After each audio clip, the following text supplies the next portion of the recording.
Now, the Bram Weinstein Show on Washington's new home for sports, ESPN 630. Hey, baby. Hey, baby. Hi, everyone. What's up? Want to talk about that team? We'll do that at 3:25, actually. What about the other team? My two favorite hockey teams are playing tonight here in Washington. Both Stanley Cup champions. Yes. Too. My favorite team's the Capitals, just to be clear, Ted. My second favorite team is the Vegas Golden Knights, and only because of their locale. That's it. Well, yeah, of course. And I like their in-game entertainment. So that's all. It's one word for it. Yeah, it's a far second. I don't want to be clear about this. My second favorite basketball team is a closer second to my favorite basketball team for good reason. The Heat. Yeah. They're my second favorite basketball team, but they're still a good second. I won't ever walk away from my Wizards, but last night was a doozy. Oh man. I'm not going to pretend that I watched it. I didn't. Right. But I do have the play-by-play, which I'll go through at 3:25 in the fourth quarter, which is amazing just to hear. You don't need to see it. You just need to hear it. It's terrible. It's hard for a basketball team to do what they did last night. Really hard to do. And then you have the Jordan Poole, timeout, non-paying attention to a play. So that's nice. That video is great. 10 games in. That's great. Mm-hmm. It's like, I miss Brad. How did that happen? All right. After seeing that I ain't going that far. I ain't going that far. I don't remember Brad doing that. I don't remember him doing that. Yeah, you're right. I mean, it's pick your poison, literally. Yeah. I mean, it's just terrible. To your hockey point, I've been to more Vegas Golden Knight home games than Caps games over the last 8 years. Because I don't. Well, that's because you would go to a lot of Caps games if you weren't. But I've been to 2 Vegas games. That's true. But there's an asterisk on that. I know, but still, it's kind of funny. You work every Capitals game, so if you were working in the arena, then you would be in the arena. Of course, but no, I just think it's a good stat for me. Oh, with the old new Monumental Network, are you ever going to be doing it from the stadium? Would that ever actually happen? I don't think so. You don't think so? No. From the radio side, that's... Okay. You know how this works. It's a process, and why mess with the process? Right. With the radio side. If I was doing something with TV, yeah, I'd agree with you. Maybe something gets shuffled, but I'm not. So let me start with the news from sports today, which is the Bills are a very unusual team this year. They started off really weird. They were part of the Aaron Rodgers injury, but somehow lost anyway. That's right. To Zach Wilson. Don't know how that happened. And then by the time they got around to week 3, when they played us, they looked like the Bills of the last 4 or 5 years. That's right. Like the score, I think, was a little deceiving because it was closer, but they looked like the Bills. And I remember my whole line for 2 weeks was the reports of their demise is greatly exaggerated. And because I thought after their offseason with Diggs getting weird and McDermott looking like he's going to implode and them losing some people and they kind of got close but not close enough, it felt like the window was kind of closing. And then they turned it around and looked like the Bills again. And they ran Miami off the field and looked totally fine, right? Totally fine. And then the last couple of weeks, I don't know what's up. And today, they fired their offensive coordinator off of a loss at home to the Broncos last night where Allen made 3 or 4 crazy plays again that bit him. I got to give it to Denver here a little bit. I mean, after losing early, having a terrible record, gave up 70 in a game. And I remember watching them going, I don't think their defense is very good anymore. And I'm like, I remember looking at Russ the first week in the preseason before we played him, and I said, he actually looks a lot closer to the guy in Seattle than he did a year ago. And so that's the good news for them, but I don't think their defense is any good, and we all know no one likes Russ. And so, probably this is just going to implode. And then not like Peyton is not a likable character either, and people were loving to dump on him when it started really bad. And then we were laughing like they're stuck with each other for a long time, and they're just going to stink. Right. I got to hand it to them. They have turned their season around to the point where, are they going to make the playoffs? Probably not, but they're far more competitive. And that wasn't a fluke, actually. I thought Russ looked great last night. I mean, great's a strong word. Better, in better shape than he's been. He's moving around. He made a all-world Hall of Fame throw on that touchdown to Sutton. That was an incredible catch, too. That was an all-world throw. Yeah. All-world throw. So that was old-school Russ, and they look extremely competitive. And so the Peyton effect is taking hold here midseason because they're at least competitive. I don't know if they're good enough to be good. And in that division with the Chiefs, they're chasing the wrong team, obviously. But they've beaten Kansas City, albeit in a weird weather game, and Buffalo in like a 3-week span here. Yep. So I got to, let me golf clap Peyton a little bit for getting that right, because when they gave up 70 and they had interviews in the locker room and these guys were like, I'm not sure I can go to work anymore. Like, that's a pretty good turnaround. Guys. So I want to hand it to them. Like, their season could have spiraled bad, and everybody's waiting for them to lose because they want them to lose. And they're in a division where you could just chalk it up to go, well, we're not catching the Chiefs. Like, that's not happening. Sure. And here they are. So good for them. Well, good and it was them. also it was a little bit of us though. Like they were not getting these high scoring results. They have a few of them, but they were still scoring between like 20 and 25 points. And it was almost the same conversation that we had yesterday, where it was like, that defense should be way better, and some of those, not all of them should be wins, but they should have been winning a few of those, because remember last year they were giving up like 9 points and losing 9-8 or 9-6 like certain weeks. Yeah, it was they couldn't score. It was really, really Hacks bad. was over his skis. And so everyone hated Russ. Yeah. Russ didn't look like he was in shape. Correct. Then Yeah. everyone was mad at him because he brought his entourage. He had his own office and he had his own yoga Stretching studio. in the airplane. Yeah, stretching in the airplane, yoga studio on the 3rd floor. Nobody else is allowed to go there. Right. Does dumb videos and peacoats. Yeah. And so everybody was like, I've been waiting to yell at Russ and say he sucks for Correct. a long time. Yeah, right. To the point where they're like, I'm going to dismiss the fact that he's a Super Bowl champion and MVP and pretend, and he's going to be a top 10 passer. And I don't think he should be in the Hall of Fame, which I was like, that's even a bridge too far for me. Like, the guy had a good career. You don't have to like him. He's corny. He's got weird relationships with his teammates, but you can't argue the results. You can't argue his play. But maybe it felt like Seattle got out of it at the right time, and it's diminishing returns. I remember we had this discussion when we were talking about trying to acquire him, and I'm like, what I'm worried about here is he's clearly better than anything we had at that point, but he might be way past his prime, and if he's on a team that isn't winning, and we know that people in the locker room don't love him that much, it might go sideways, and that's what it looked like happened in Denver. And then they did the leap of faith by hiring Peyton, a very good coach, established coach, and said, you got to fix this, but you got to fix it with him. Yeah. And it looks like here in the middle of the season that they're competitive enough. Right. They are. Yeah, They're competitive. for sure. So I want to hand it to Peyton here. He's fixed it because a 70-point. They also lost to the Bears. No, they beat the Bears. They beat the Bears in that crazy comeback. They were way down, came back and won. Yeah, Right. exactly. Yeah, they beat the Bears. That was their first win of the season because they lost to this one looks really bad on retrospect. They lost to the Raiders week 1. 17-16. Yes. That's a bad one. But when they beat the Bears, they then lost to the Jets, so they went backwards on that. But then they, of course, beat the Chiefs a couple weeks ago, too. Yeah. And they only gave up, 9 points to Kansas City. So if they've clearly cleaned it up, and the combination of the two means they win a game like last night. Let's not mitigate this from the Bills, though. The Bills effed up to give them the win last night. Yes. That's been the problem for them. They're their Right, own but worst even, enemy. but They're their own worst I'm even enemy. boiling it down to the last play, though. Yeah. Yes. 12 men on. It's ridiculous. That's undisciplined football. At home. At home. Yeah. At home. That's With the a tough game on the line. That's a very tough place to play. Those fans are as good as anybody. Like, we saw it this week with the 12s. It's amazing to go there. I've been to Buffalo. Their fans are crazy. Yes. Like, it's a house of horrors. You're supposed to lose. And when they have a quarterback like that and you're playing an average team, they win. Right. I don't know what their record at home's probably been over the last since Allen showed up, but it's probably crazy. Right. And against bad teams, it's typically like crazy. Like, you don't beat them.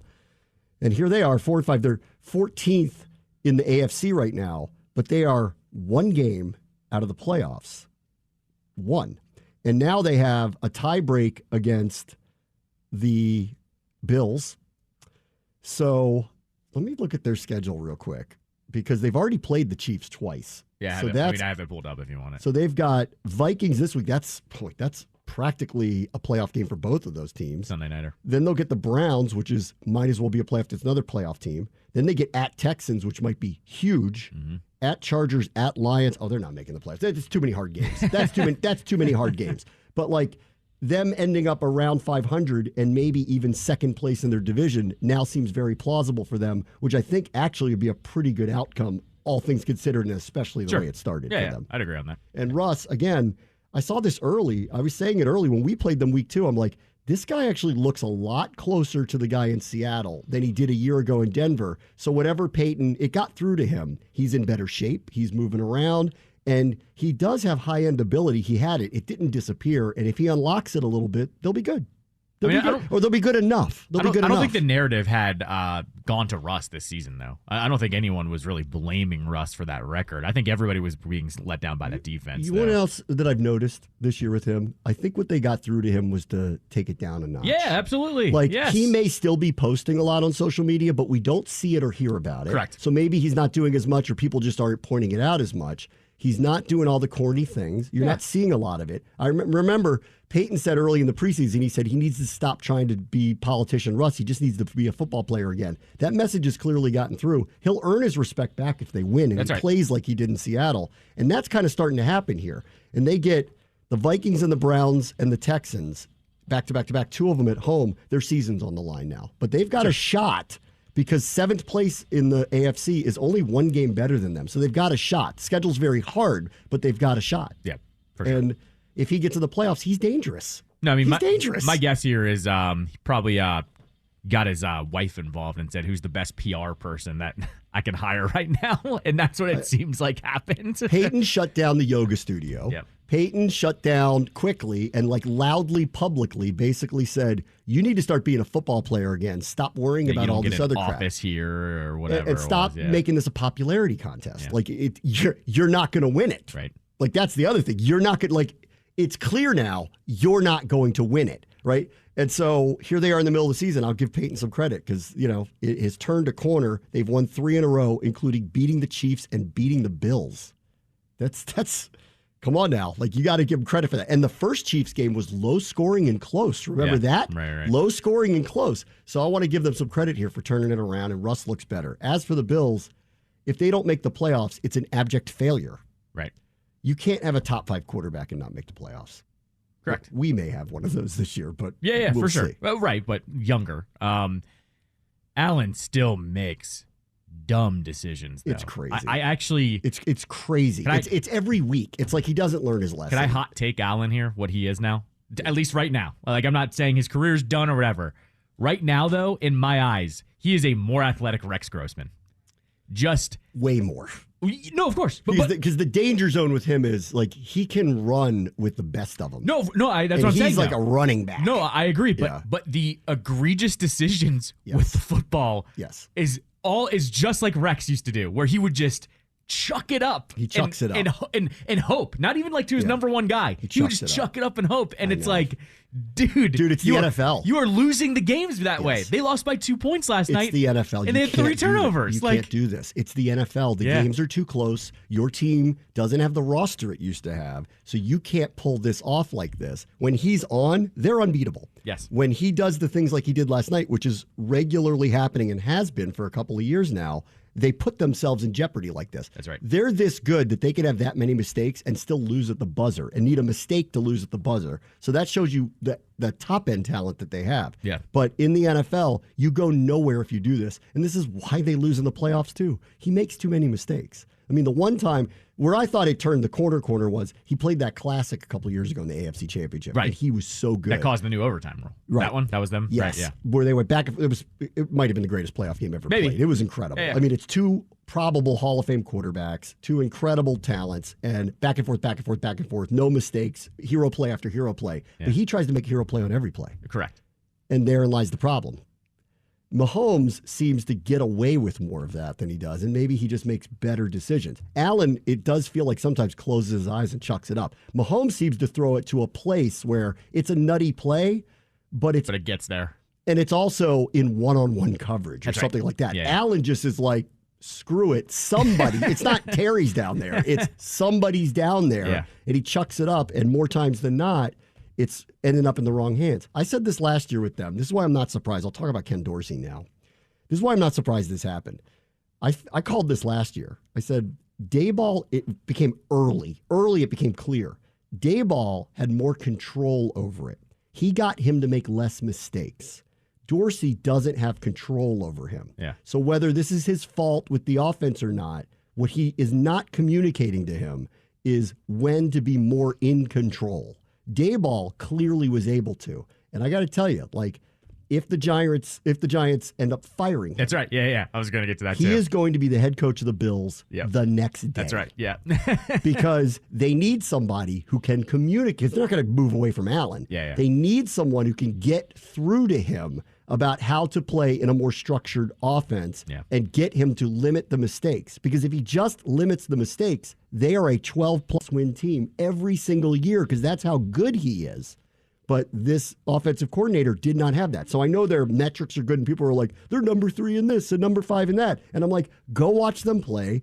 There are times that it doesn't look like they're running an offense. That's right. And that is all on, it's not the coordinator, it's all on the quarterback who won't play within the system and just has terrible judgment. It even goes back to he puts his body on the line in ways that are not necessary. This is something I've been saying about Hal the last couple of weeks. Now that we've shut down the sacks a little bit, like they're still getting some, but they're not like it was. It's not jailbreak every play, and I'm like, this guy's, what's he going to do? But even last week, now in rewatching the fumble with Hal, they did stand him up and ripped it out of him. But he didn't slide after he had the first down. Gino did it a couple times last week. Like slid early because he just I got the first down. It's all I need to do. He'll learn this, I think, as he goes along. Allen's the same way. I got to get the extra 5 yards.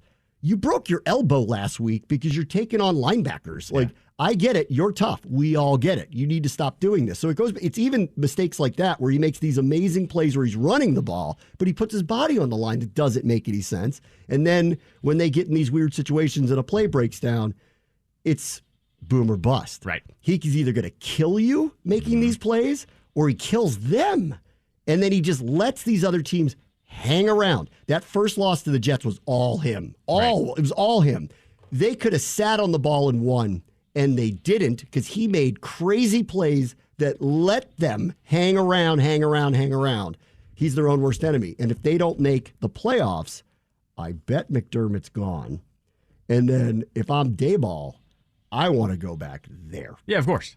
Because I know him. He's worked well with me. When we were at our best, I was his coordinator, and he's got to get out of New York because that's a roster that needs overhaul. And probably with the way that they're going, assuming they lose most of their games the rest of the way, are going to be in line to draft a quarterback.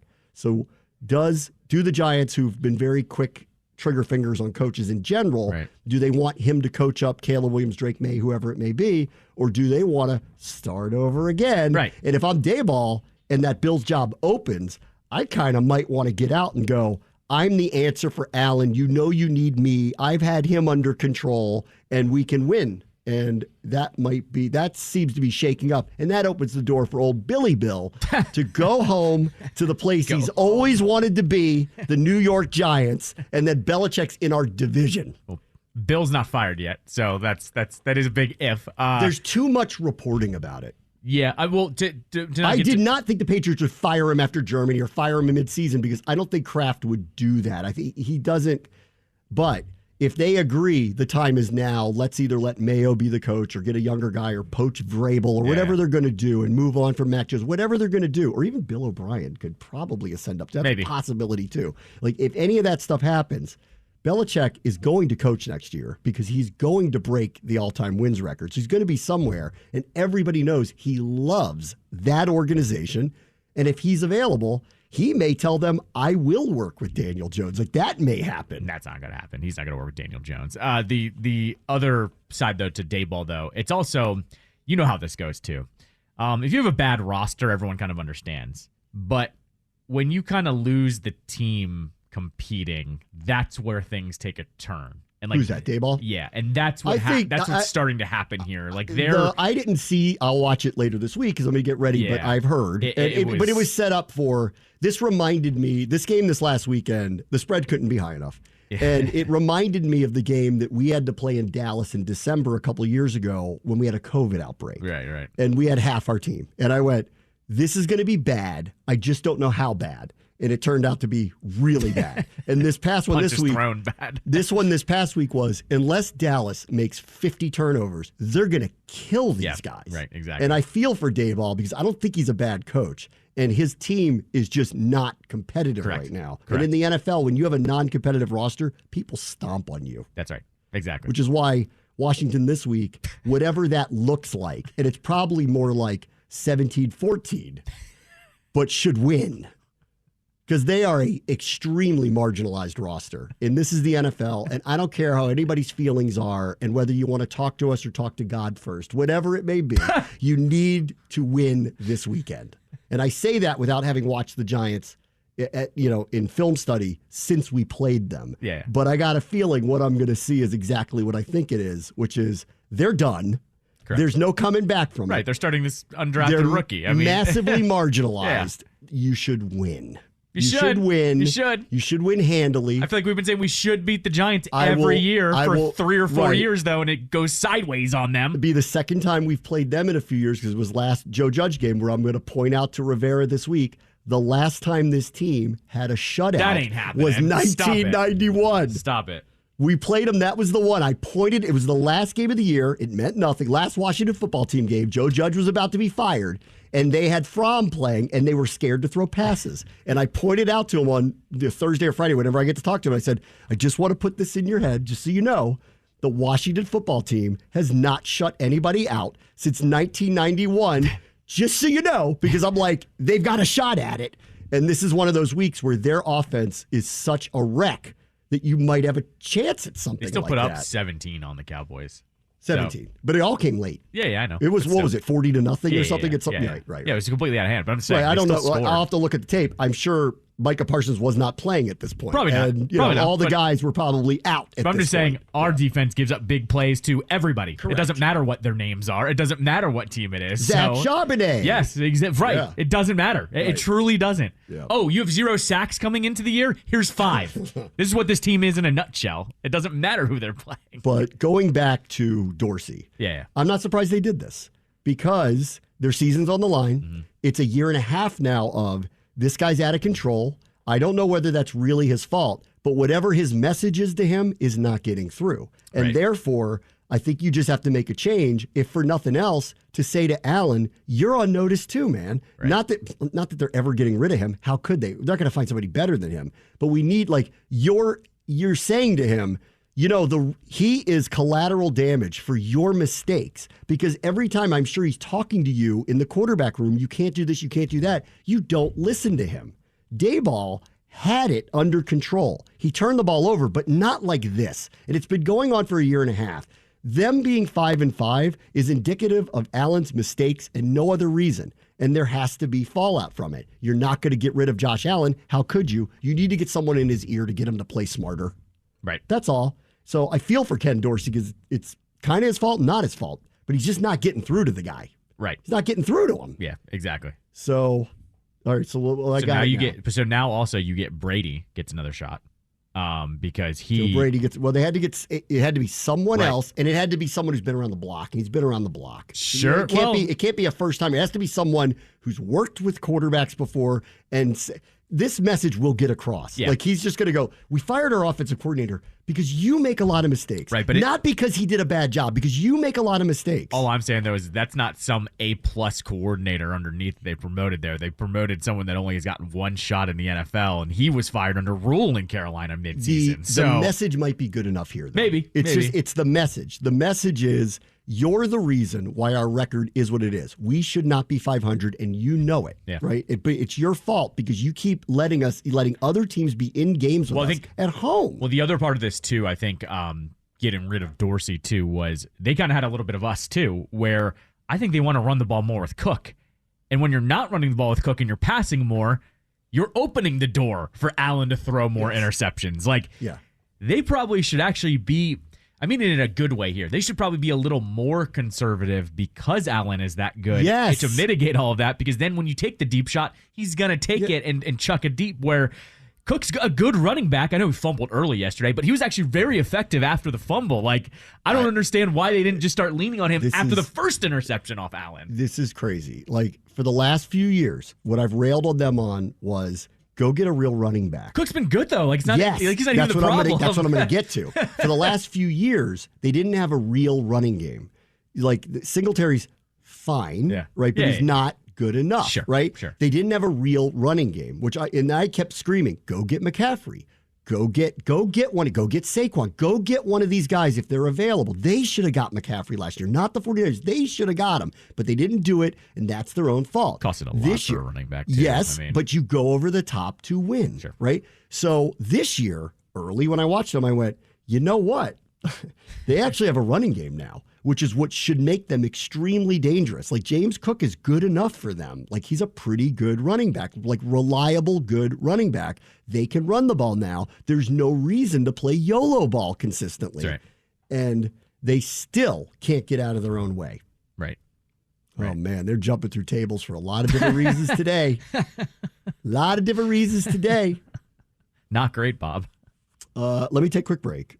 And I want to play Aaron Rodgers addresses the conspiracy theories that he didn't actually rupture his Achilles tendon on McAfee today. And we'll play that for you next. Brady Washington Show, ESPN 630 Sports Capital.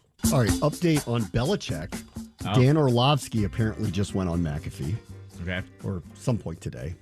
And he's not a reporter, but whatever. He's an insider. And Dan is very good at his job, by the way. I think very good at breaking down the film. Agree. And he said on McAfee, Bill Belichick will be the head coach GM of another team next year. It's already been determined, but he doesn't know where or who. But that's already been determined. If that's the case, the other part of this is they're not going to fire him. They're going to trade him. Yeah, right. Exactly. They're going to get some kind of compensation for him. This is why I never thought he'd get fired midseason, because if he gets fired, he can go walk somewhere else. Right. And they're not going to do that. Yeah. He's too valuable. So he's going to go somewhere else. So let's see.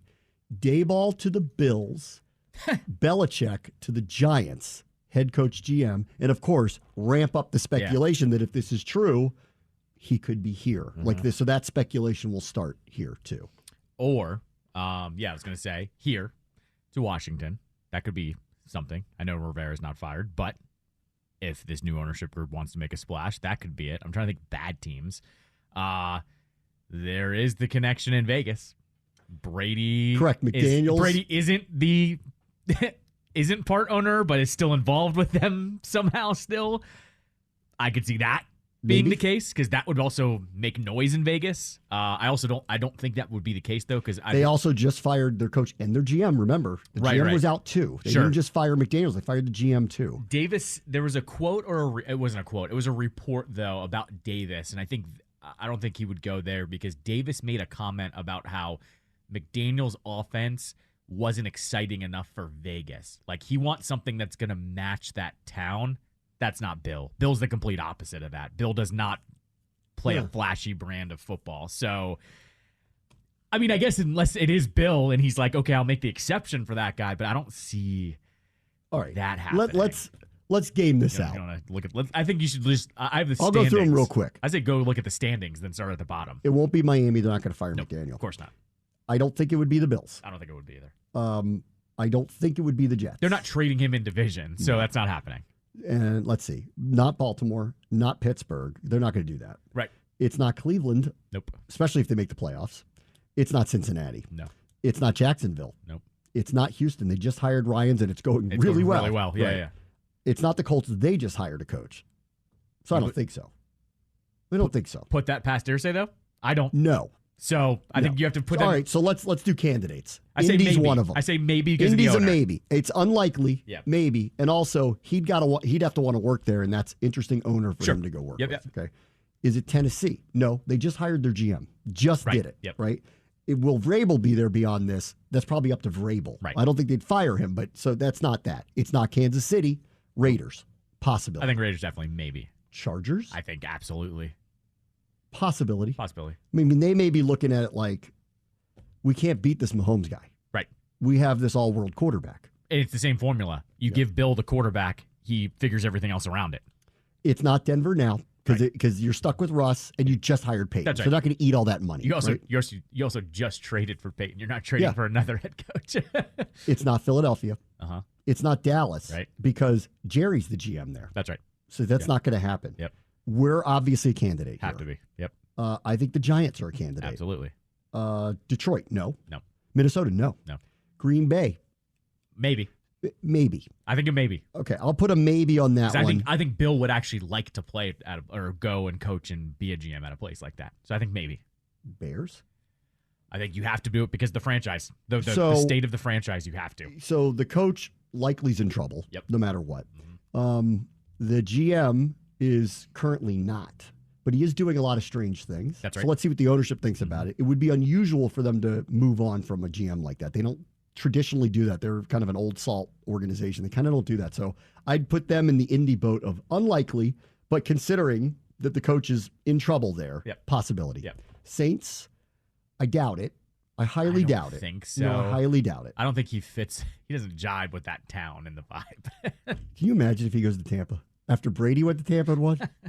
Because like if they don't make the playoffs, that'll be one that's in question. I think they like their GM there though, so I don't see the Bucs happening because I think Bill's going to try to make this as easy as possible. I think he's going to try to go somewhere with a quarterback or somebody that's going to have a pick to get a high quarterback. I think that's what's going to happen. Atlanta. I see now. Art has got to be in trouble. Yeah. He's got to be in trouble. Yes.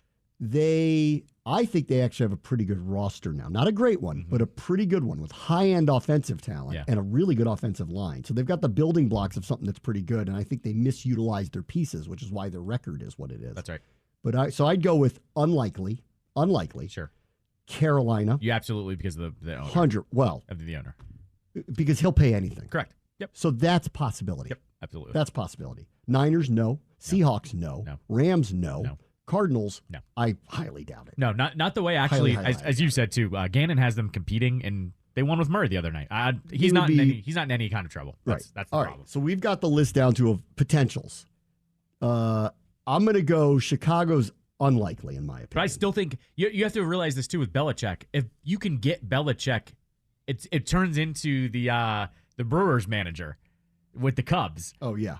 Sometimes you just make the move and you figure out and you fire David Ross that day because you're going to get that guy. Yeah. When it comes to Belichick, I can see the Bears going, we got to fire you because Bill's coming here. And also, what is important to note is they have a lot of draft picks. Yep. Because of the trades that they made. That's right. So they could move one of them to get Bill Belichick. Like they could give up a first-round pick and get him and still have a first-round pick. That's right. So that's possible. So, all right. So I'll keep them on the list as a possibility. Yep. Indy, I got a hard time buying it. But it's hearsay, though. I know, but that's the reason why I think it'd be unlikely. I don't think he'd go work for him. Okay. I don't think so. I'm going to cross them off. Raiders, yeah, I don't think it's out of the realm. I'll say the same thing. Would he go work for Mark Davis? I don't know about that. He would get control, though. Yeah, right, exactly. Chargers, I think they should think about doing something like that. Yes. I don't know if they will or will pay the price to do it. Right. I think we all know that if they don't make the playoffs, Staley's going to be gone. No, this isn't like offensive to the LA fan base, though. He'd be perfect for an LA team because no one really pays attention to anything off of Sundays anyways. So all of his press conferences, they don't attend those anyway. They don't care. That's what I'm saying. Like McVay should be a bigger star than he is, and he's not because they don't pay attention. Correct. To so that's what I'm getting at with like Bill. If you're worried about him doing the, it doesn't matter on a team like that because they just want you to win on Sundays. Yeah, so. They don't care. Atlanta, I doubt it. I'm gonna cross them off. I think they may have a new head coach, but will they change the whole structure of the front office to accommodate this? I don't know. Right. So I'm gonna go no. Clearly, we're on this list. I still don't buy it. For a lot of reasons. The main one is, I don't think that this team was inclined to do a coach-centric model again. I also have a hard time buying that they're going to bring in somebody of that age. Yep.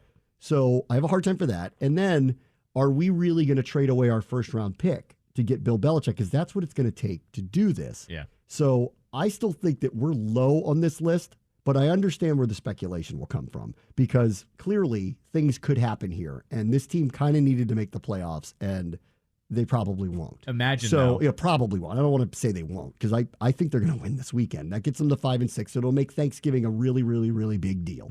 And if they can go down there and somehow win, then everything's back on the table to try to slip into the playoffs. But I'm a realist. It's unlikely that they're going to end up after this loss last week. It's unlikely that they're going to make the playoffs. So everything's going to be on the table. But will we trade major assets to acquire him? I doubt it. Will he work? Is he going to be the coach GM when we already have that going on here? I doubt it. Are we looking at hiring a young-ish, analytic-driven GM? Probably. Is he going to work with that person? No, he's not. He's only going to go somewhere where he has total control of the whole thing. So I actually think we're lower on the list than, say, Carolina, the Raiders, maybe the Chargers, maybe the Giants, who I think would be more inclined to turn the whole thing over to him than I think we are. I'm open to being surprised. And I say I'm open to being surprised because I don't know the thinking of this ownership group yet. They've been very quiet about what they intend to do. I think that they've purposefully let this play out. And I don't think they have made their mind up about what they were going to do, or it's not seeping out into the ether about what they're thinking about. So from that perspective, it's hard for me to go, no, I just don't think it adds up to me. That's why I don't think this would happen here. I will counterpoint with one thing, and I don't know how it would play. But if the ownership group, if they were trying to get Belichick, if they went to him and said, they wouldn't say it to his face, obviously, but they've seen how he has just struggled with his staff over the last couple of years, right? Yeah. Like we had Patricia and McDaniel. Was it Patricia? No, it wasn't McDaniels. It was Patricia and someone else, though. It was Bill O'Brien, yeah. Mm-hmm. And a couple other guys. And no one knew who was running things. Remember, it was already week one, and they were like, who's calling the offense? Who's calling the defense? That? Yeah. If they went to him and said, we know you're a great defensive-minded head coach. What if we said to you, we keep Eric Bieniemy and his staff in place? He runs the offense. You're still the head coach. You're going to be the head coach. Still final say over everything. But we know defensively, we've got a ton of pieces here that are really talented, and we know you can make some noise. Here's your quarterback. Here's your coordinator. Here's your offense that is already set here, and we just need you to clean up the culture. I mean, the culture doesn't really need to be clean, but you know what I mean. Insert your culture problem. Insert your culture. There's here. A performance problem on the defensive side of the ball this year. But insert your culture, coach up the defense, and I think that's a marriage that could actually work here. I think that's arguable. Now, I don't see Belichick, though, saying, I'm not going to take your offensive coordinator. I just don't see that. But neither do I. But you don't know that. Maybe he says. And frankly, Hal's stats are complicating this. Yes. Hal's development does kind of scream, do you really want to run away from an offense where he's performing like this? Correct. And that's what I'm getting at here. And maybe that's the pitch to Bill as you go, you've had trouble filling out the offensive side of the ball here. We've got the quarterback and how it's working with the coordinator. You can fire him eventually if you want, but you should let it play out here. And if you clean up the defense, we got a match made here. This will also matter with Bieniemy's options off of this year. Yes. He's on a one-year deal. Exactly. So there's no certainty he would come back. That's right. If he's given the head coaching job, he will. Right. But if he's not, right, and they say, we want you to work for this guy, how will he respond to that? Right. That will come down to options for him. But it is interesting with Green Bay and Washington on this list. If either one of them were to acquire him, they will have been coached by Vince Lombardi and Bill Belichick, both of them. Right. The two greatest coaches of all time. Ted's salivating. And in Washington's case, you could argue they would have had the three greatest coaches of all time coach their franchise. Sure. Yeah. Right? I mean, you could argue that. Yeah, absolutely. I think the Giants are one to watch here. He has professed his love for that organization over and over and over. If this thing spirals out of it, looks like there's no way it's not going to on them. Would they fire Daboll? I actually think that would be a mistake. But if they do, and then he says, I want full control, would they give it to him? Maybe. Right. Maybe. So that's possibility. And then Carolina, it'll come down to, one, does Tepper like him? And if he does, he will pay him more than anybody and give him full control. We know this. So, all right, let's say Orlovsky's right, that this is actually happening. And there's been so much reporting suggesting this is happening anyway that it's hard not to believe it on some level. I'm going to guess, the Bears is an interesting one. They need a change bad. Right. I'm going to guess the Giants, and I got the Bears as a close second to sneak up on that and make that happen. Because I think if you realistically look at the moves that Ryan Poles has made, they don't make sense. Right. Other than the trade out of the number one pick, which was the right thing to do for them. But the acquisition of Claypool, the acquisition of Sweat and giving him the money at this stage where this team is makes no sense, really. Even as much as I like Montez and think he'll be a very good player for them. But they're not ready to win. They committed all this money to somebody who's not an impact player. Like, it's a little crazy to do those things. They traded off Roquan Smith, spent money on Tremaine. I could see that. So I'm going to go Giants and Bears 1 and 1A with the wild card of Tepper throws so much money at him that he might just take it. And I would think, being from Annapolis, if Washington was interested, I don't know how he feels about living down here, but that might be part of it too. Right, He may right. want to come back and live here. I don't really know. I'm going to go Giants 1. Then I have 2A and 2B, Bears and Packers. I think the Packers Packers is a would be sneaky. interesting. I think it's a sneaky one because I think that's the type of coach they would actually want to. Like that organization would want. They like steady. They like presence. You would then not only have the same argument, you'd have Lombardi, who's the legend there. You would also have Belichick come there. Yeah.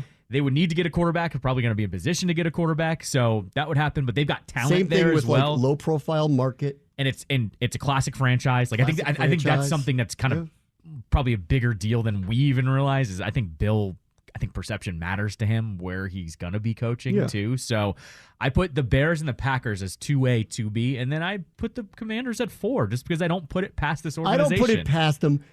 I can't say anything definitively. It doesn't add up to me. Yeah. But I have a hard time. I don't know their thinking yet. Correct. Exactly. So I just that's why I don't know. Yep. And if he is, but where I really have a hard time is, are we really going to trade high assets for him? Right. That's the part. Also, we just acquired them. Well, we to also get him. we Like, also really? know we also don't know what his contract looks like, and if it's some crazy contract that Kraft gave him, you might actually maybe the price is slightly less. It might be slightly less than you think if it's a crazy contract. Maybe. If you're handing him $20 million a year or whatever, like I have a feeling we're not doing the coach-centric thing again. I have a feeling we're I would hiring agree. a GM and a coach if that's the way it goes, and that's why I kind of take us off of the likely candidates to do this too.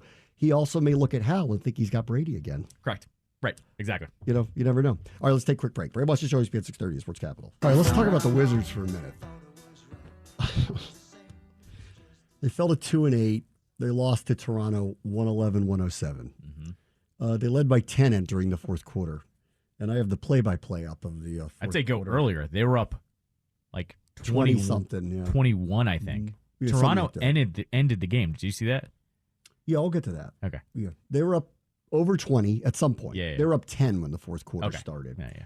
And at the 7:45 mark, let me see, where is it? The 7:25 mark of the fourth quarter, Bilal hits a shot. They go up 106-90. So they extended it to a 16-point lead with 7:25 to go.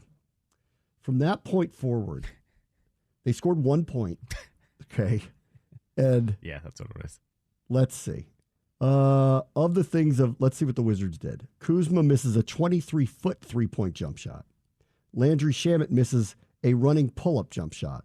Kyle Kuzma gets fouled. Sorry, that was on defense. Bilal misses a shot. Kuzma makes one of 2 free throws. That's the last point they would score. We're now at about 5 minutes to go. Landry Shamet has an offensive foul. Then he has a turnover. Okay. Right. The Wizards call timeout because things are starting to go the wrong way. It's 107-99 at this point. That's when Jordan Poole comes in. Jordan Poole commits a foul. Let's see. Kyle Kuzma. Let's see. Offensive foul. Jordan Poole. Turnover. Kyle Kuzma misses a layup. Jordan Poole misses a shot. Bilal, loose ball foul. Tyus Jones comes in for Shamet, who had messed up a million times earlier in the quarter. Tyus Jones then tries a 24-foot three-point shot that doesn't fall. Denny Avdia, it's described as bad pass. Wizards call a timeout. The game's tied now with 50 seconds to go. Let's see. Jordan Poole misses a shot. They call timeout again because they're now losing. Kyle Kuzma steps out of bounds for a turnover. Kyle Kuzma takes a personal foul, then makes a bad pass at the end of the game, and the Wizards lose 111-107. Outscored 21-1 in the final 7:25 of the game. They did not hit a single basket. They didn't score in the final 5:47. Didn't score a field goal in the final 7:25. Yeah, 7:25. Scoreless, as we just said, in the final 6 minutes. Jordan Poole got his 10 points, going 6 for 15 on field goals. They led 64-45 at half. Yep. They led by 10 going into the fourth quarter. They led by 23 in the third quarter. Right. Got it up to 16 again, middle of the fourth quarter, and then didn't hit a basket the rest of the way and had preposterous turnovers along the way. Mm-hmm. Guys. This is... I was braced for it would be bad. I talked about this yesterday when I said I watched the end of the one in Charlotte that was here with that crazy court because they're playing in the in-season tournament. Yeah, right. and it was not professional down the stretch. They had 3 air balls in a 2-minute stretch. They had somebody threw up, I can't remember who, like a running, like 1 foot 3-point shot. Yep. It was crazy. Some dude for the Hornets I never heard of had 5 dunks off like 5 offensive rebounds. Right. It's bad. Like, bad. Also, everything you just mentioned there, if you actually wanted to go through who played those final 7 minutes, Daniel Gafford didn't see the floor. Was he in foul trouble or something, or they just? It doesn't matter if he's in foul trouble. It's the last 7 minutes of the fourth quarter, and they were clearly just struggling defensively. So he didn't play, and they don't really have a center outside of him. Correct. Daniel Gafford had 2 personal fouls, so he wasn't even in foul trouble. Yeah, so he's got away from him. And was +7 on the court. Right. Correct. Because he is 9 rebounds. He's a defensive presence. So 3 blocks, 9 rebounds. Yeah. Didn't play at the end of the game. Right. Tweet from Josh Robbins right after the loss happened. Although the Wizards had a few good looks they should have made, the offense's process there wasn't as good. They also would have been better served to have Daniel Gafford on the floor for at least some of that time. I mean, at least if they're tanking, it looks like it. I do have to reiterate this ask again. Why did they extend Wes Unseld before the season started? Why did they do that? Good question. I'm not trying to blame him for this because I don't think any coach was going to win with this team this year by design. Yeah. But they are laughably bad. Right. Like pathetically bad Kuzma at the end of games. Kuzma had quotes on Friday night saying how, Charlotte just wanted it more than us. And I was like, guys were at the time 9 games in or 8 games in. What are we talking about them wanting it more? Right. At home. What do you mean? At home. Like, what do you mean they want it more? Their record is yours record. Correct. Yeah. What do they care? Right. They don't care either. I mean, if you want to make the argument, Toronto has a winning record. I think they're 6-5 now off of that win. But I think I saw Bill Simmons say something like, they're the only team on the League Pass I will not watch. Like, refuse. I just won't watch them. Thought it was a good quote. You didn't even talk about the pool viral timeout clip. So somebody put out, I don't know who that was. Someone got a clip. It's him at a timeout. Yeah. And you hear him clearly say, or you see him clearly say, he's not paying attention to whatever Wes is drawing up. Yeah. And I think it's Shamet who says to him, look over there. And he's like, this is my team. I'm good. I don't need this. Yes. I'm like, clearly it's not good. And he's done a number. Every day I get these new clips of. I feel like Jordan Poole is not serious. LOL. Yes. And they are 2 or 3 Josh Allen-y, like, I'm running backwards, and I just turn around and throw up a 3 that gets blocked. Yeah. Or like ludicrous plays that he tries to make. They are not a professional operation right now. They're just not. It'd be one thing if they like professional operation and they're just not good enough and they lose. That's not what's happening here. They're not a professional operation right now. I don't know what they're doing. My favorite statement on Poole was from David Mallitz, who's the editor at the New York Times. And he tweets this, and I think it's so spot on Jordan Poole.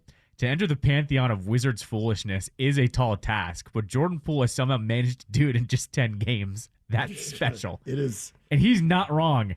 This is about as fast as I've ever seen a dude just not give a you-know-what about all of it.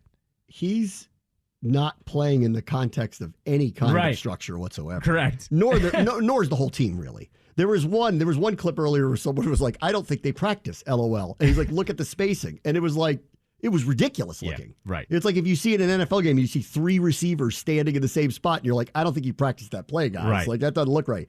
Like, their spacing is weird. They're very weird down the stretch. I saw it against Charlotte the other night where I'm like, what are they doing? They're chucking up crazy shots. There's no good look for anybody. It doesn't seem to be like they're running plays. They're playing like some backyard basketball with an inferior roster. Right.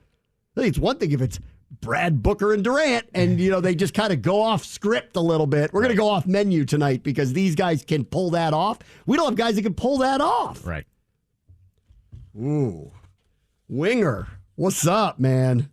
I mean, I'm all on board with this isn't going to be good this year, but I do expect the foundation of what will be a professional operation, and this is off to a bad start that. I mean, this is bad. Yeah, I mean, they didn't tell us they'd be good this year. I didn't expect Jordan Poole to be getting a social media viral clip every single game.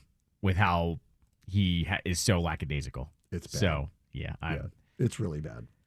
Okay, let me play. Thanks for talking about my team. You're welcome, Theodore. You'll see. We're going to be fun. I told you. Fun. Fun. I do want to say one actual serious thing about them.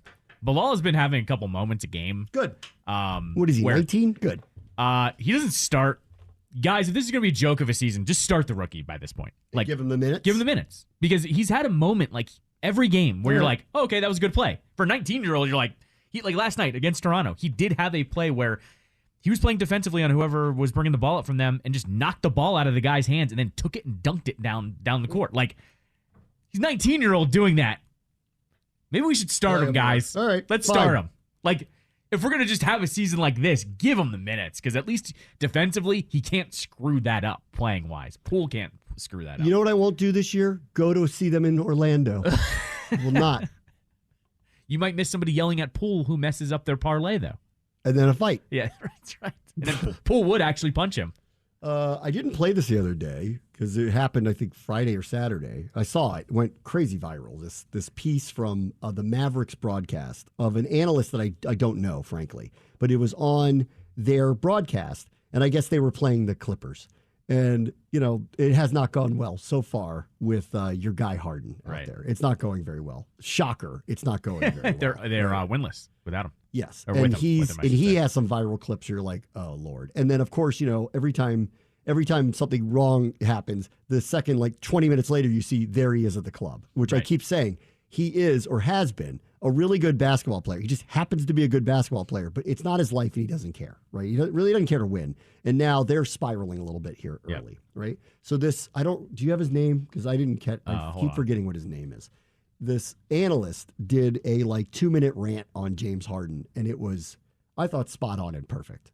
And I didn't get a chance to play it yesterday. I'll play it here. Brian Damaris? I guess. Damaris? Yeah. So I don't know who he is. Valley Sports. Yes, and it's the Mavericks broadcast. Yes. All right. Take a listen to this little piece he did on what's up with James Harden. Ask the producer to pipe this into the Clippers locker room. If I can talk to you, James, I hope you're taking notes. I'm telling you in advance, you're welcome for the wisdom I'm about to spew.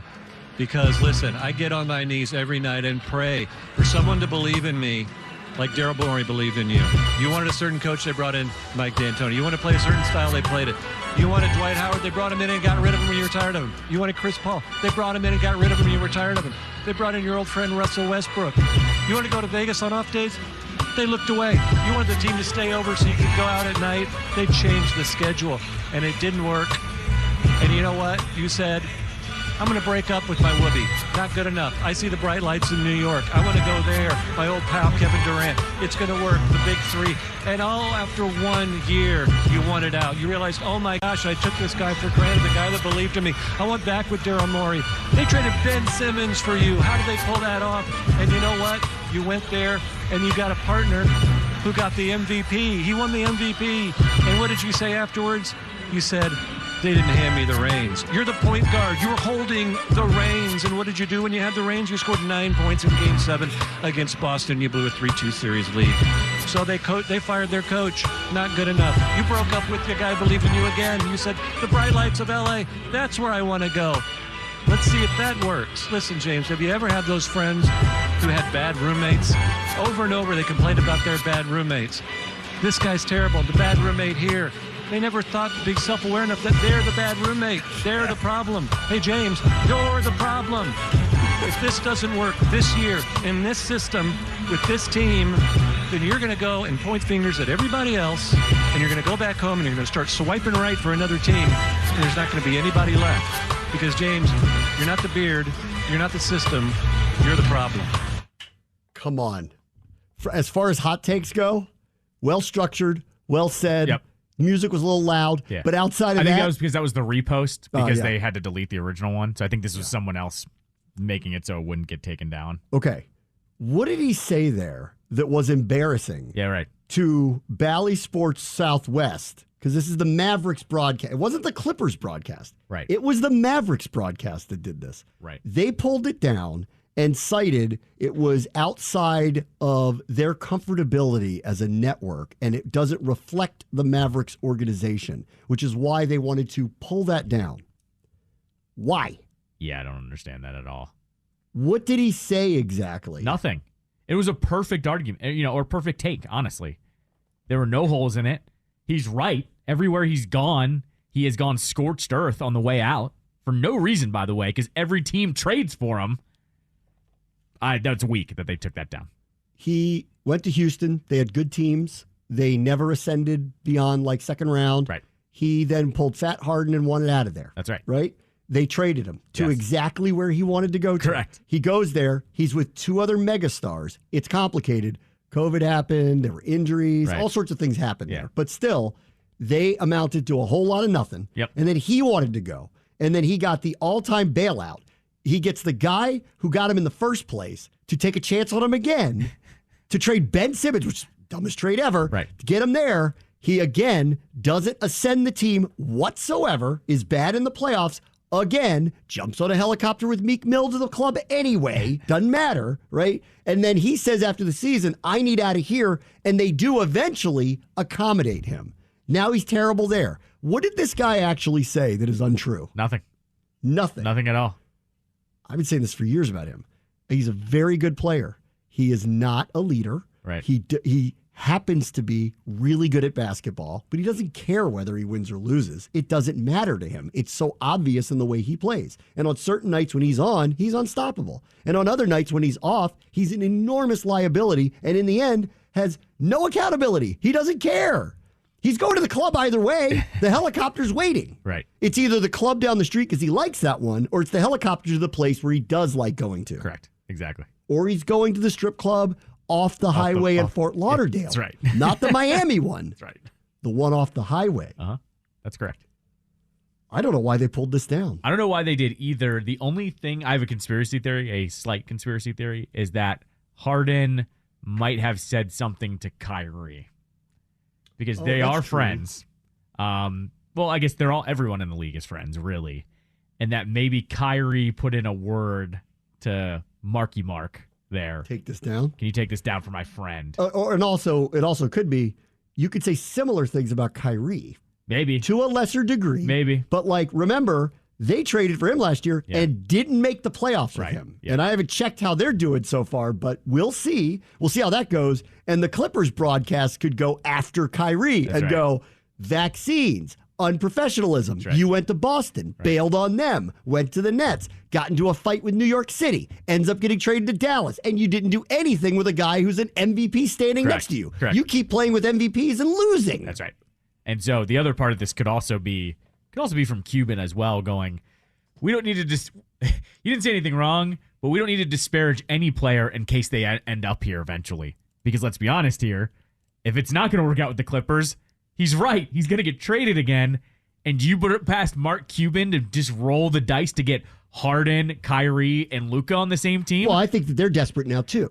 Right. Them getting Kyrie was a desperate attempt to get a talented player in. People don't think that was a very good trade when they did it. Mm-hmm. Remember, they said their defense is going to be messed up now. It was. Yep. They couldn't score, or they couldn't stop anybody. They didn't make the playoffs. They famously tanked at the end of the year. Everybody who does it doesn't get punished. For some reason, they did. Yeah.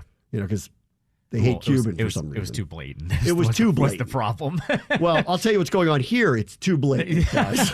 Well, for them, remember, though, they were actually in position to make the play-in tournament, and then they sat everybody. So that's why they got fined. It's crazy. It's crazy. I don't think this guy said anything wrong. I agree. And I think, and also, I would say this to Bally Sports Southwest. I've never heard of this guy before, and now I have a reason to check in on your broadcast. Right. It's one thing when people say things and it's obvious to make a hot take, to make a name for themselves. I don't think he did anything that was really outside the lines at all. I think it was very measured, and I think it was very well argued and put together, and you can call it a hot take. I don't think it was. Right. So I actually, for them to take it down, I don't even understand that. This guy is on your broadcast. He just got a lot of notoriety for your broadcast. You're dying for eyeballs. He didn't say anything that was really out of line, in my opinion. Why would you take something like that down? His status is actually pretty good, by the way. He was, hold please, I just want to get this right. He writes for, I guess, what is Dallas Magazine, and he was also former director of basketball development in the organization. There you go. And see, I knew he was someone who'd been in the league. Like, it wasn't like someone like me who's just like spouting off and saying things about him. Like, he's actually worked in the NBA. He's actually the radio color commentator and then steps to post game for TV. So, he's still on their broadcast, right? They didn't pull him off that, did they? I haven't seen that. But still, I don't know. That's what that guy's supposed to do. I don't want to get him on a call with Kevin Brown. And they can just have a conversation. Have a powwow back and about, like, weird times in the broadcast industry, guys. Yeah, right. Free Brian Damaris. Right, exactly. You had a problem with what he said? And it was, like, perfectly delivered, too. My guess, perfectly delivered. My guess is Cuban said, we got to back off on that in case he ever plays for this organization. Yeah, well, he's not now. You don't know Well, that. you're right. You'll have to fire him. Fire that guy. I'll come play for you. Right. Yeah. If Kyrie calls him up, too, and goes, you want to come here? Mm-hmm. They get desperate. Yeah, when it goes really bad with the Clippers and he wants to get out of there and he likes living in Texas and he wants to come here and we bring him in here. And then Luka goes, oh, my God. Right. What are we doing? Yes, Luka. Do you know any clubs? All right, we'll be right back. Brad Washington Show, ESPN 630, Sports Capital. I don't know why I'm doing this on November 14th, but there is a mock draft out on CBS. And what? Yeah. They're in the hunt, man. I just like the headline. This is why I wanted to bring it up. NFL mock draft, Caleb Williams should be number one, but ... right. Because, USC is not having the best year. He will not win the Heisman Trophy again, et cetera, et cetera, et cetera. They still list him as, the likely top pick. And they ask the big question, which is right now the Bears would have it by virtue of Carolina having the worst record. And so they'd have to make the choice again. Do you go Caleb Williams or do you stick with Justin Fields? We'll have to see how that plays out. We'll see where we are at the end of the whole thing. Right. But I did like the headline because just the idea of, well, he could come back for another year. You don't do that. Because even this year, we're already at the point where people are saying it's possible he won't be the number one pick. Right. Why would you risk that again? Right. Why would you risk it again? Yeah, so he's coming out no matter who has it. Yep. And the Bears are going to have an interesting decision to make. And I actually don't know how you don't take him and trade Fields, personally. Mm-hmm. That said, they probably will get a better haul for this one than they did last year. That's true. Yeah, that's right. Because I think people liked Bryce Young and CJ Stroud, but not going to like him like they like this guy. That's true. Yeah. So spot on. So this one could be 4 first-round picks. Right. Or player. Underrated for last year is that they got DJ Moore. Yes. They could get a major player from somebody, too, because if you're trying to get a quarterback, it means you're a bad team. You've got a stud or two because every team's got one or two, right? So it depends kind of who comes knocking and who's offering something. I could see somebody with a good edge rusher really sweeten the pot for them because, of course, every Bears reporter we had on that week was like, have you seen who's rushing the passer? And yes, they got Sweat, but you and I both know that's not the premier pass rusher. Yeah, so he's a very good player. Right. Very good player. Very good. Not great player. Yes. Very good player. So, yeah, it's definitely going to be interesting to see who offers up. They've got Caleb Drake May to the Giants at 2. I think Drake May is going to go 1 overall. Currently, we would pick 10, and they got us taking Brock Bowers, who's the tight end out of Georgia, which I think would be a hit around here if they did something like that. So we'll see. We'll see who's... I'm hesitant to take a tight end in the first round anymore. People have pointed to... did you see the Eugene Shen, the analytics hire that they made, has worked in analytics of game time decision-making, and he's also worked in analytics of draft picks. Yeah. And they acknowledged that he was part of the deal was too good for Montez Sweat, which is why we accepted it. They got this high second-round pick, and therefore we should take it because of the value that they got for it. So he was part of that decision-making. And Resh Manuel does a lot of stuff on Twitter I like a lot. He works for Tegna. He's a big fan of the team. Tweeted out a link to Eugene Shen doing a talk at some university not too many years ago. And so I listened to it because I wanted to hear what he's thinking is. And one of the things that popped up that he said was the most undervalued position in the NFL, or one of them, is tight end. Okay. And he believes if you have somebody like a Brock Bowers or Travis Kelce or someone like that, that it alters the entire offense automatically. And therefore, these guys, one, undervalued in terms of their pay. They make $13 million a year, not 27 like a lead receiver. And second, they alter everyone else's role because of the attention that they get. So maybe Eugene Shen would go, I think we might want to take the guy who is a slam dunk Kyle Pitts, if you use him, Yeah, type of player. I was going to just point to Kyle Pitts. He seemingly didn't change anything for that offense, and I don't know whose fault it is. Okay. But The one thing on Pitts, I will say this. The one thing about him that is a little different than, say, Kelsey or potentially Bowers, they're of a size that they can block. yeah, Pitts is not that. that's true. Pitts really is a wide receiver in a tight end's body. Right. I still don't think they use him enough, which is why the Falcons fans are freaking out because like they have a guy, he's a unicorny player, but he is a little closer to a receiver than he is a tight end. Sure. Right. You know, he's just a terrible matchup for anybody because size, fast, but you'll notice he doesn't block very much. Right. And I think Bowers might be a different situation for them. So we'll see. We're a long way away from all of that. I saw the news of Leighton Vander Esch. That's very sad. Yeah. Jerry Jones said on his radio hit that Leighton Vander Esch is out for the year and his career's in jeopardy because he has a neck injury now. So I just wish him the best. I don't want to see that for any player. Absolutely. I think it's terrible. And, I don't know that it changes much for the Cowboys this year, but that sucks. Yeah. No, I mean, you always need every piece you can, right, when you're going on a Super Bowl run. So, That's right. I mean, it's unfortunate. And that's a dude that's always played hard against us and, has always been a solid player. Yes, he is.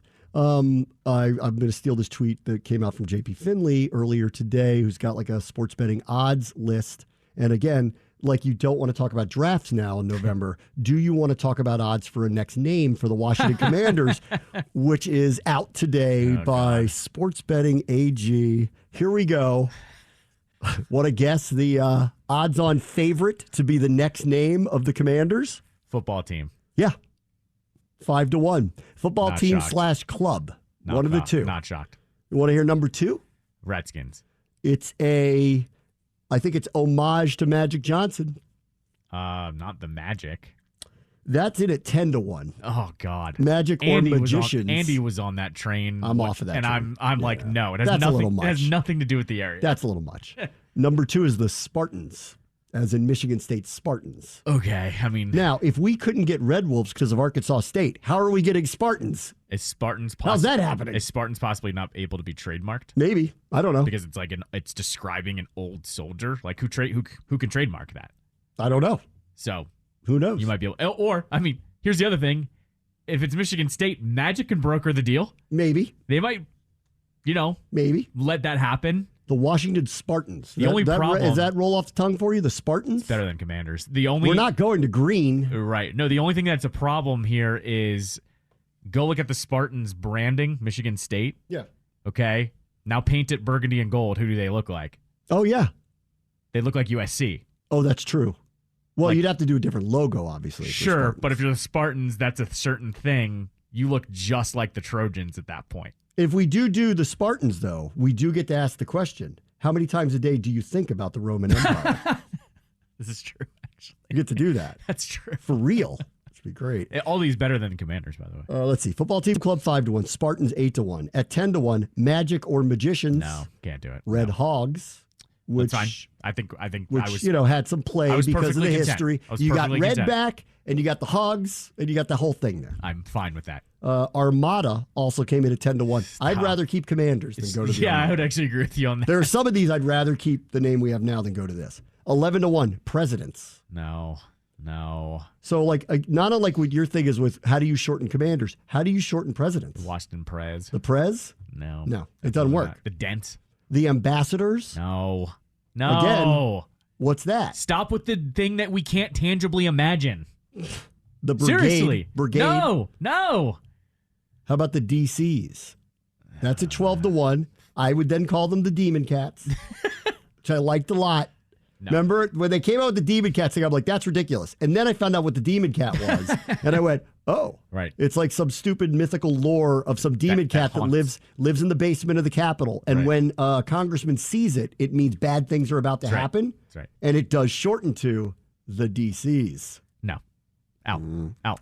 Give me something tangible. That's my bare minimum now. 12-1 Defenders taken. They do Defenders. That's going to be so dumb. 12-1 Red Tails, which is, again, it's a homage to the Tuskegee Airmen, and it has red in it. Sure. And we'd have an odd-looking airplane on our helmet. Right. Fine. Really? Better than a lot of the other ones you just mentioned. Senators, 12-1. That, of course, was the baseball team multiple times. Yeah. I think I'm going with no on that. No, That's the baseball team to me. Commanders was the baseball team. Commanders has I actually argued the Nationals should have been the Senators again, personally. That's what I thought. Good, Rangers on the trademark. Look, if I've learned anything from Commanders, and I think you'd have to agree with me slightly here, we need something tangible that you can imagine. Like, what is a commander? A commander is a leader of a portion of the armed forces. And that's what it is. But like that doesn't... Nothing pops in your head with that, though. A guy in a suit pops in your head. Yeah, or Frau Farbissina. Yeah, right. I think she was a commander. Was she? I don't know. This is what I'm getting at, though. You shouldn't have to question what your branding is. Red Hog, good one. I know it. That's a pig. Yeah, and we like the pigs. And it's homage to the most important unit that ever played for this franchise. Pig noses, everybody will wear them. Right. Hogettes will show up. You already gave out pig noses last year. That's right. Archer wore one to the opening game. For Major Tutty. So if I've learned anything, it needs to be something tangible. If it's red tails, fine. And it's an airplane, fine. I'm okay with it. But it needs to be something tangible because I can't. The tails. You're going to be calling them the tails. Fine. Okay. Sentinels, 12-1. I like that name. It would shorten to the Sens. It's okay. I mean, it's okay. It's the same thing, though, as Commanders. You're just imagining someone in a military uniform. They got Wolves at 12-1. They didn't put Red Wolves up there because we already learned the lesson. You can't be Red Wolves. So Wolves, the Washington Wolves. Okay. Once again, okay. If it's tangible, I'm hitting okay on it. I've never seen a wolf in this area, but all right. Do you think eagles are flying around Philadelphia all the time? Yeah, but the Eagles is homage to first capital of the United States. Sure. So that at least makes sense to me. That's fine. That makes sense to me. Cowboys make sense. Right. Giants make sense. Eagles make sense. Does Rams make sense in either St. Louis or L.A.? No. So it doesn't matter. I like the regional names. Like, I like the 49ers. It has regionality. It matters. I like the Sooners. It's like it's regionality. It matters. The Gators. Like that animal is indigenous to Florida. Like it makes sense to me. I like that. I don't think it matters. The Kentucky Colonels. Well, that was a great name. The Colonels. All right. The Crimson, 14-1. Stop. No. We're Burgundy. That would be stupid. No. The Owls. Fine. That got some weird play, too, like in the first go-around, the Owls. The only thing that's weird is you have the Eagles in your division. That's a little weird. 20-1, Red Pigs. That can't be it. It can't be it. 33-1, the Monuments. Okay, I mentioned that They before. would be the Mons. And at least with that one, I've said you can bend whatever you think monument is. Is that the former coaches, former players, the actual monuments? At least you can bend that to whatever you think it should be. The new stadium should look like a monument. I told you it should be. It should be anyway. It should look like marble. And I think all that. I think it should have a Washington feel. Like it should look like one of the monuments. Personally, right. I think that's Josh Harris is going. That's really expensive. I said look like marble. Oh, you want the whole thing in marble, do you? I said look like good. marble. Yeah. You know how this works. Fake marble. You're doing a kitchen. Hey, where you get that fake marble from? You're redesigning my your wife kitchen. was like, I know where to get that. Yeah. She'll tell me that. She'll be like, I heard you wanted some fake marble. You wanted how many feet of it? Yeah, right. 8 million? Yeah. I know. 5 cents. I know. A mile. Yeah, I know somebody. I'd get that for you. The monuments. Of course, Ted will be like, no. You're not the monuments. We're the monuments because we're monumental. The Wizards should be the monuments. It'd be a better If they name. were the monuments, would Ted put them back on their channel again? Huh? No. And at 25-1, the Redskins. That's not happening. I know. We all know that's not That's a bad bet, guys. Don't do that. Off the board. You should take that one off the board. They've already said they won't do that again. I will It's not say happening. this. It would be interesting if they decided, because I think we talked about this when we were bored over the summer. And because it's the favorite on there actually makes me think it could happen. They go to WFT again, and they just say, the current name is something we know you don't like. We're going to go back to WFT for the time being. And when we come up with one, we'll come up with one. And then everybody... and then it just pops up. Yeah. No. There's no expectation, no videos. no reflection in the window of no helmets. NBC4 helicopters. Right. No Jason Wright leaving the piece of paper out. Yeah. No Ron going, that's cool. None of that. Right. Okay. And they just say, when we think we have something that sticks, we'll let you know. We'll let you know. I also think I'll stand by what I said too. The smartest thing they could do is go to WFT as a placeholder again and go, we will not be changing the name until we're moved out of FedEx Field. And that way, you don't actually have a timeline. Are you allowed to go back to the older look jerseys? Could you go back to the WFT jerseys and just do it? Could you just do it? Yeah, you absolutely could. 100%. You could just do it, right? You don't have to clear that one? No. You could just do that. Fanatic still sells them. That's their look. I mean, Yes. that's their look. Right. And then if they do change the name and they want to update and modernize the jersey in that style, I think people would be down with that. What style? What do you mean? That older look. The updated burgundy- to the older one. Okay. Mm-hmm. Yeah. I always felt like they needed to update that look anyway, but not get away from it. So anyway, Like right now. things to think about. Things to think about.